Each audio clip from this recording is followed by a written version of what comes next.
வணக்கம். நான் வைரமுத்து பேசுகிறேன். இப்போ 2024 பாராளுமன்ற தேர்தல் நெருங்கிக்கிட்டு இருக்கோம். இன்னும் 4, 5 நாளில் தேர்தல் வந்துருச்சு. இப்போ இந்த இடத்துல ஒரு விஷயத்தை நினைவுபடுத்தலாம்னு இருக்கேன். முக்கியமான இது தமிழ்நாட்டு அரசியலில் முக்கிய அங்கம் வகிக்கக்கூடிய மதுபான கடை. இந்த மதுவால் ஒரு குடும்பங்களும் பாதிக்கப்பட்டிருக்கு. நேரடியாக ஒரு தனிநபர் இருக்கும்னா ஒருத்தவங்களும் நேரடியாக பாதிக்கப்பட்டிருப்போம். எப்படின்னா, தன்னோட அப்பா குடித்து அந்த குடும்பம் சீரழிஞ்சிருக்கும். இல்லைன்னா தன்னோட ஒரு ஒரு ஒரு ஒரு பெண்ணாக இருந்தால் அவங்க கணவரை இழந்திருப்பார். இல்லைன்னா ஒருத்தவங்களோட தங்கச்சி வீட்டுக்காரரு, அக்கா வீட்டுக்காரரு, மச்சான், மாமா, இந்த மாதிரி ஏதோ ஒரு நபர் நம்மளோட குடும்பத்தில் நேரடியாக சில வீடுகளெல்லாம் அப்பா நல்லவங்களா அப்பா கரெக்டாக அந்த பழக்கத்தில் உள்ளே போகாமல் இருப்பாங்க. பிள்ளைகள் குடித்து சீரழிகிற அந்த நிலைமை வந்துருச்சு தமிழ்நாட்டில் வந்து. அவ்வளோ மோசமான ஒரு அப்படி அதாவது அடிக்ட் ஆகும்னு சொல்லுவாங்கள்ல, அது குடிக்காமல் இருக்க முடியாது அப்படிங்கிற நிலைமைக்கெல்லாம் போய் பிள்ளையோட உயிரை காப்பாற்றணும்னா பிள்ளைக்கு கொஞ்சோண்டு இந்த மதுவை ஊற்றி கொடுத்தா தான் பிள்ளை உயிர் வாழும் அப்படிங்கிற நிலைமையெல்லாம் தமிழ்நாட்டில் வந்துருச்சு. டாஸ்மாக் கடை இத்தனை மணிக்கு திறக்காங்க அப்படின்னா 10 மணிக்கா 12 மணிக்கான்னு தெரியல. 12 மணிக்கு திறக்காங்க அப்படின்னா அந்த கடை திறக்க முன்னாடியே அந்த கடை வாசலில் காத்து கிடக்கக்கூடிய ஒரு அவலம் இருக்குது. 100 ரூபா இருந்தால் என்ன எனக்கு ஒரு பாட்டில் வாங்கி கூட நான் என்ன வேலைனாலும் செய்கிறேன் அப்படிங்கிற நிலைமை எல்லா ஊர்கள்லையும் எல்லா கிராமங்கள்லையும் இருக்குது. எல்லாருக்கும் தெரியுது. அதாவது ஆனால் அந்த குடிக்கிற நபர்கிட்ட போய் உங்கள் புள்ள இப்போ நான் இருக்கிறேன், எங்கள் தாத்தாட்டெல்லாம் நான் கேட்டேன். எங்கள் தாத்தா ஒருத்தங்க இருக்கிறாங்க, அவங்ககிட்ட கேட்டேன். தாத்தா இந்த மாதிரி என்கிட்ட கேட்குறாங்க, ஒரு ஃபங்க்ஷன் டயத்தில் இந்த மாதிரி கேட்குறாங்க, குடிக்கிறது கேட்குறாங்க. எப்பயுமே கேட்க மாட்டாங்க. அப்போ கேட்குறாங்க. அப்போ வாங்க தாத்தா எல்லாரும் போவோம், நானும் வரேன் குடிப்போம் அப்படின்னு சொல்லி நக்கலாக பேசுகிறேன். அப்போ சொல்கிறாங்க, இல்லை தம்பி நீங்கள் குடிக்கூடாதா, இல்லை நீ குடிக்கூடாது, ஏன் அவன் அவனும் குடிக்க மாட்டான், நீயும் குடிக்கக்கூடாது அப்படின்னு சொல்கிறாங்க அந்த தாத்தா. அதாவது அவங்களுக்கு வேதனை புரியுது. அதாவது இந்த குடியால் நம்ம நிறைய அசிங்கப்பட்டுட்டோம், நம்ம குடும்பத்தில் நம்ம பிள்ளைகளை கஷ்டப்படுத்திட்டோம், மனைவியை கஷ்டப்படுத்திட்டோம், சொந்த பந்தங்களை ரொம்ப பேரை இழந்துட்டோம். அதனால நம்ம பேர பிள்ளையை என்றைக்கும் குடிச்சிடக்கூடாது அப்படிங்கிற உறுதியாக இருக்காங்க. ஆனால் அவங்களால விட முடியல. அந்த அளவுக்கு அதில் அடிக்ட் ஆகிட்டாங்க. தவறுன்னு தெரிஞ்சும் அவங்களால விட முடியாத ஒரு சூழலுக்கு போயிட்டாங்க.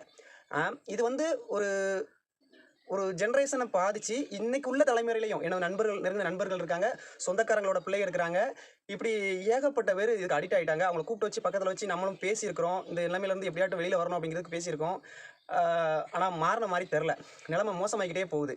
அப்போ இதை என்ன செய்யலாம் அப்படின்னு பார்த்தா, அதிகாரம் இருக்கிறவங்க நினச்சா ஒரு நாளில் மாற்று அரசியல் இந்த அரசியலை மாற்றி போடலாம்.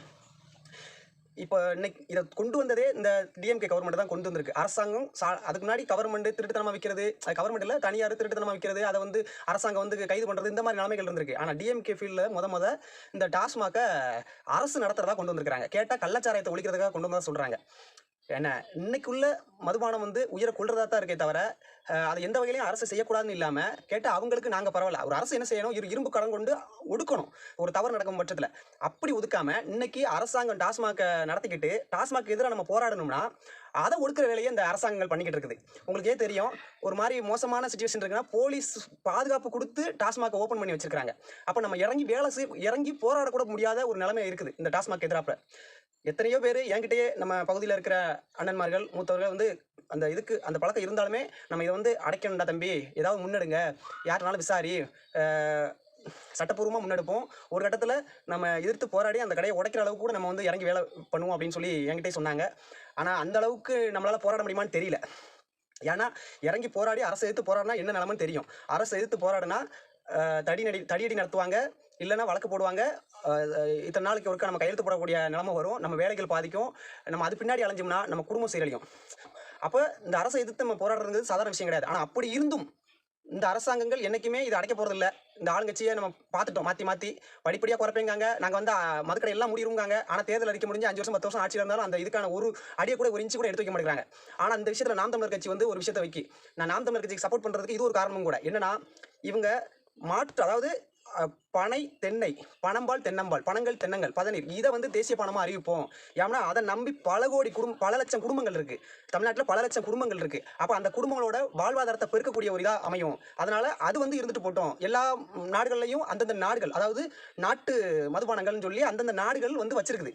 அதே மாதிரி நமக்கு இயற்கை கிடைக்கக்கூடிய தென்னம்பால் பனம்பாலை கலப்படம் இல்லாத ரீதியில் கவர்மெண்ட் கொடுக்கறதுக்கு முன் வரும், அந்த குடும்பங்களோட பொருளாதாரத்தை மேம்படுத்தும் அப்படின்னு சொல்லி நாம் தமிழர் கட்சி செயற்பாட்டு வரைவில் அவங்க கொடுத்துருக்காங்க. அவங்களும் மேடை தோறமும் பேசிட்டு வராங்க. அப்போ இந்த விஷயத்தில் இதோட நிற்கிறாங்களா அப்படின்னு பார்த்தா, அங்கனைக்கு உள்ள நாம் தமிழர் கட்சி உறவுகள் வந்து அந்த கடையை எடுக்கிறதுக்கு உடைக்கிறதுக்கு ஏதாவது செய்ய முடியுமா அப்படின்னு சொல்லி மெனக்கிட்டே தான் இருக்கிறாங்க. சமீபத்தில் கூட நம்ம இப்போ நம்ம தென்காசி தொகுதியில் மதிவாணன் அண்ணன் பார்த்தீங்கன்னா ராகிரி பக்கத்தில் அவுட்டரில் ஒரு கடை இருந்துச்சு. அந்த கடையை இப்போ தொடர்ச்சியாக மக்களை திரட்டி மக்கள் பாதிக்கப்பட்டாங்க. உண்மையிலே பள்ளிக்கூடத்துக்கு போயிட்டு வர பிள்ளை எல்லாமே கொஞ்சம் கஷ்டப்பட்டாங்க. அப்போ அந்த இடத்துல கடை கொண்டு வந்த கொஞ்ச நாளில் அதுக்கு எதிராக மக்களை திரட்டி நம்ம நாம் தமிழர் கட்சி உறவுகளையும் இணைச்சி தொடர்ச்சியாக போராடினாங்க. சட்ட போராட்டங்களாக இருக்கட்டும், அடுத்து அந்த இடத்துல உட்காந்து அறப்போராட்டமாக இருக்கட்டும், அந்த களத்தில் இறங்கி போராடுறதா இருக்கட்டும், உண்ணாவிரத போராட்டமாக இருக்கட்டும், தொடர்ச்சி கடைசியெல்லாம் 11 நாள் நினைக்கிறேன், எத்தனை நாள் உண்ணாவிரதம் இருந்தாங்க அந்த அண்ணன். அப்படிலாம் சரியா எத்தனை நாள் மறந்துட்டேன். உண்ணாவிரதம் இருந்து கடைசி நாட்களில் அந்த கடையை வந்து அந்த இடத்துல இருந்து அப்புறப்படுத்தினாங்க. இதை தொடர்ந்து இதுக்கு முன்னாடி காளியம்மாக்கா ஒரு அரங்கத்தில் தந்தி தொலைக்காட்சியில் நினைக்கிறேன், அதில் பேசிக்கிட்டு இருக்கும்போது காமராஜர் சிலை பக்கத்துலேயே நீங்கள் சிலைக்கு பின்னாடி டாஸ்மாக திறந்து வச்சிருக்கீங்க. காமராஜர் ஐயா வந்து டாஸ்மாக திறந்தா நான் வந்து டாஸ்மாக திறக்கும்போது கண்ணீர் விட்டார், மக்களை இப்படி குடிக்க வைக்காங்களே அப்படின்னு சொல்லி டிஎம்கே டாஸ்மாக திறக்கும்போது. அப்படி இருந்த மனுஷன் கடைக்கு பின்னாடியே இப்படி டாஸ்மாக திறந்து வச்சு வியாபாரம் பார்க்கீங்களே அப்படின்னு சொல்லி உடனே அடுத்தது அப்படி எங்கேயும் இல்லை அப்படின்னு சொல்லி ஒரு அமைச்சர் பதில் கொடுத்தாரு. அப்படி இருக்கிறத காட்டிட்டீங்கன்னா நாங்கள் அடைச்சிருவோம் அப்படின்னாங்க. உடனே அந்த கடையை எடுத்து கொடுத்து உடனே அன்னைக்கு ஸ்பாட்டில் அடைக்க வச்சாங்க. அப்போ அதிகாரம் இருந்தால் உடனே நல்லா அடைக்க முடியும். ஆனால் இன்னைக்கு காங்கிரஸும் சாராய கடையை கொண்டு வந்த காங்கிரஸும் அந்த காங்கிரஸ் கூட கூட்டணி டிஎம்கே, சாராய கடை கொண்டு வந்த டிஎம்கே கூட காங்கிரஸ் கூட்டணி. ஆனால் காமராஜருக்காக டிஎம்கேக்கு ஓட்டு போடுறதுங்கிற ஒரு கூட்டம் கூட இங்கே இருக்குது. ரொம்ப மோசம். நீங்கள் காங்கிரஸ் இன்னைக்கு டிஎம்கே ஓட்டு போடுறது வந்து ஐயா காமராஜர் அசிங்கப்படுத்துறதுக்காக சமம். சரிங்களா? யாராவது சமூகத்தை சொல்லியோ இல்லை ஐயா காமராஜர் பேரை சொல்லியோ ஓட்டு கேட்டாங்கன்னா அவங்களெல்லாம் விரட்டி அடிக்கணும். அந்த அளவுக்கு மோசமானவங்க. திமுக கூட கொஞ்சம் கூட ஒத்து போகாது இந்த காங்கிரஸ் கட்சி. ஆனால் இன்னைக்கு கூட்டணிக்காக இப்படி நிற்காங்க. சரிங்களா? அப்போ இந்த டாஸ்மாக் பிரச்சனையை வேற ஒரு இடத்துல நாம் தமிழர் கட்சி இப்போ எனக்கு தெரிஞ்சு இந்த இடத்துல அப்புறம் நம்ம ராயகிரி பக்கத்தில் மதியானம் போராடினது, இப்போ காளியம்மாக்கா இது பண்ணது, அப்புறம் பார்த்தீங்கன்னா நிறைய இடங்கள் இதை மாதிரி என்ன சொல்ல கண்டன ஆர்ப்பாட்டம் மனு கொடுத்து இது பண்ணுறது இப்படி பண்ணிக்கிட்டே தான் இருக்கிறாங்க. ஆனால் நான் கட்சிக்குள்ளே நுழையிற டயத்தில் ஒரு காணொலி பார்த்தேன். என்ன காலையில் அந்த காணொலி இந்த இதோட இணைக்கிறேன் பாருங்க. அந்த காணொலி பார்த்தீங்கன்னா ஒரு 6 பேரோ 7 பேரோ தான். ஒரு கையில் கொடி ஒரு கையில் கம்பு. திருச்சி பக்கத்தில் ஒரு பேருந்து நிலையத்தில் ஒரு கடை, டாஸ்மாக் கடை அடிச்சே நொறுக்குறாங்க. அந்த அளவுக்கு அவங்க வந்து அந்த என்ன சொல்ல அந்த விஷயத்தை அகற்றியே ஆகணும் அப்படிங்கிறதுல உறுதியாக இருக்கிறாங்க. அதெல்லாம் சாத்தியமாகவும் இந்த கட்சியில் இணைஞ்சா காக்கப்படும், நம்ம அந்த மதுக்கடையை பூட்டிடலாம், ஏகப்பட்ட குடும்பங்களோட வாழ்வியல்ல ஒரு மாற்றத்தை கொண்டு வந்துடலாம் அப்படின்னு சொல்லி தான் இந்த நாம் தமிழர் கட்சி ஆதரிக்கிறோம். இப்படி பல காரணங்கள் இருக்குது. ஆனால் போகிற போக்கில் நாம் தமிழர் கட்சி வந்து விமர்சிக்கிறதுக்கு நீங்கள் சொல்லிட்டு போகலாமே தவிர உள்ளார்ந்து நீங்கள் அழிவார்ந்து யோசித்து பார்த்தீங்கன்னா நாம் தமிழர் கட்சி இன்னைக்கு நம்ம ஊரில் இருக்கிற ஒரு மேனேஜ்மெண்ட் ஸ்கூல் அழியக்கூடிய நிலைமையில் இருக்குன்னா அந்த மேனேஜ்மெண்ட் ஸ்கூல் வந்து நம்ம போராடிக்கிட்டே இருந்தால் இந்த மீட்க முடியாது. ஆனால் இந்த நாம் தமிழர் கட்சி மாதிரி ஒரு கட்சி வந்து இதுக்கு ஒரு ஆட்சிக்கு வரும்போது அந்த பள்ளிக்கூடம் காக்கப்படும். இந்த மாதிரி பல விஷயங்களை வந்து மீட்டெடுக்கிறதுக்கான அத்தனை இதையும் செயற்பாட்டு வரைவுன்னு சொல்லி கொடுத்து அவங்க ஒரு பெரிய நோக்கத்தில் இந்த இவ்வளோ பெரிய ஒரு திராவிட பூதங்கள்னு சொல்லக்கூடிய அந்த மோசமான அந்த பண அரசியல் செஞ்சுக்கிட்டு இருக்க அந்த அரசியல் கட்சிகளை எதிர்த்து இவ்வளோ பெருசாக களத்தில் நிற்கிறாங்க. அதுக்கு ஆதரவு நம்ம கொடுக்கலன்னா நாமளும் இந்த மதுவுக்கு துணை போகிறோம், மதுவால் கெட்டு போகிற குடும்பங்களுக்கு நம்மளும் ஒரு காரணம். இந்த மாதிரி எல்லா நாட்டில் நடக்கக்கூடிய அநீதிகளுக்கெல்லாம் நாமளும் காரணமாயிருவோம். அதனால நாம் தமிழர் கட்சிக்கு ஆதரவாக ஓட்டு போடுறதோடு சரி, இல்லை ஓட்டு போட்டதோடு போதும் இல்லாமல் முடிஞ்ச அளவுக்கு இறங்கி வேலை செய்யுங்க. இந்த தகவலை உங்கள் சுற்றி இருக்க நண்பர்கள், உறவினர்கள் எல்லாருக்கும் கடத்துங்க. ஒரு நல்ல அரசியல் வளர்ந்து வரும்போது அதுக்கு சப்போர்ட் பண்ணி கூட நிற்க வேண்டியது ஒரு நபரின் கடமை.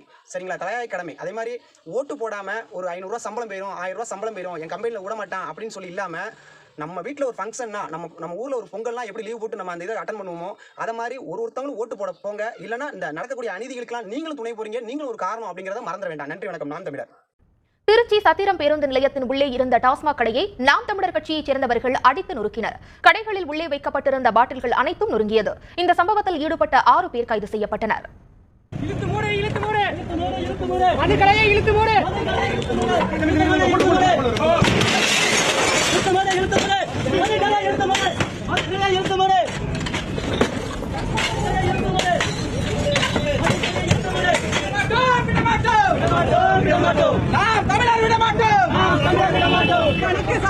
அப்பனுக்கு சாராயம், பிள்ளைக்கு சாம்பார் சாதம், பிள்ளைக்கு சாம்பார் சாதம், அப்பனுக்கு சாராயம், அப்பனுக்கு சாராயம். இதேபோல கோவை கவுண்டம்பாளையத்தை அடுத்துள்ள கண்ணப்பநகர் பகுதியில் உள்ள டாஸ்மாக் கடையை அகற்றக் கோரி இன்று கண்டன ஆர்ப்பாட்டம் நடைபெற்றது. இதில் பல்வேறு அரசியல் கட்சிகளை சேர்ந்தவர்கள் பங்கேற்று டாஸ்மாக் கடையை அகற்றக் கோரி கோஷங்கள் எழுப்பினர்.